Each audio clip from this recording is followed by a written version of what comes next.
It was tremendous to go out to warm up and see the stands full and the fans cheering you on. And then you came back out in your kit, stepping onto that pitch and feeling the support. Inside you'd tell yourself, you can't lose this game. It's impossible to lose with all these people supporting you like this. In the end, it helped us when we played. We were able to enjoy ourselves a lot with the fans.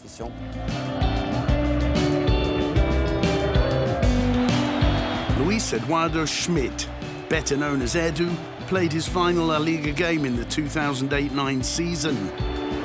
The end of that campaign was the end of almost a decade in La Liga at Celta Vigo and Real Betis. The latter spell in Seville was his longest. Edu spent 5 years at Betis and became one of the club's most beloved players of recent years. I was just like one of the fans. Whenever I come to Seville, people recognize me and I get a warm welcome from people on the street.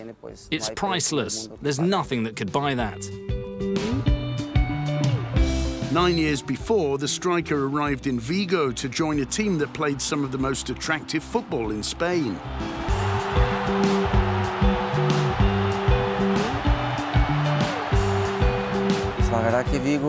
Vigo was my first experience in Europe. They were a team that played really good football. I went there when I was 21 after the Sydney Olympics, and I found a fantastic team there. Mostovoy, what more can you say about him? He was a genius with the ball. You also had Carpin, who was a very professional player with tremendous character. There was Gustavo Lopez, who was in great form. Later on, Catania came in, and he also had a great spell that even took him to the Spanish national side. We had other Brazilians, Silvinho, Wagner.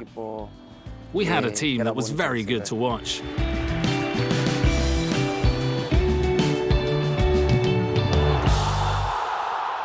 The best part of my time there was the year in which we qualified for the Champions League. I was also the team's top scorer, so it was a good season in terms of my personal performance.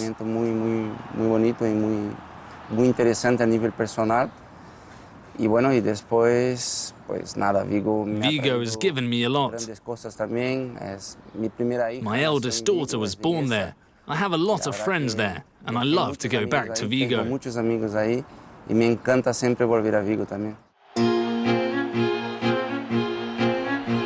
El Príncipe Edu experienced the highs and lows of football, both with Celta and with Betis. From qualifying both clubs for the Champions League to relegation to the second division.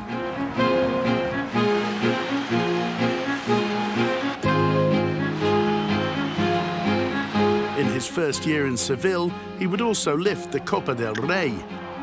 The arrival of players like Edu and Ricardo Oliveira, combined with the golden generation of academy players promoted to the first team, brought a lot of joy to the Betis fans. I spent one more year in Seville than I did at Vigo. I developed a strong link with Real Betis. The fans made the love for the club contagious. I had some very good years at Betis, above all the first. We finished fourth, qualifying for the Champions League for the first time, and also won the cup. It was really nice.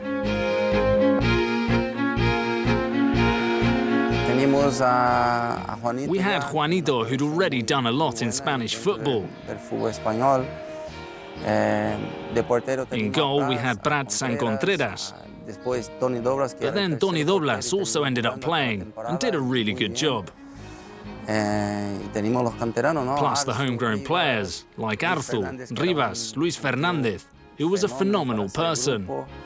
There was Assunção, who was fantastic. I think he scored 8 or 9 goals in the second half of the season. And of course, Joaquin, who I don't think we need to say much about. Everyone knows how good he is.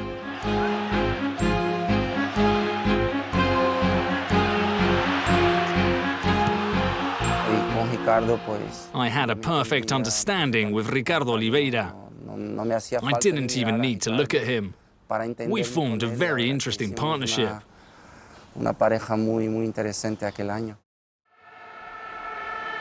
Unfortunately for Edu, the final game of the 2006-07 season saw Betis and Celta's destinies cross.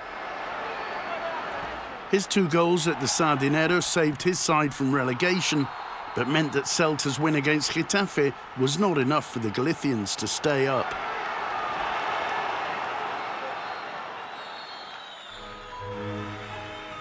It's easy to talk about that game now.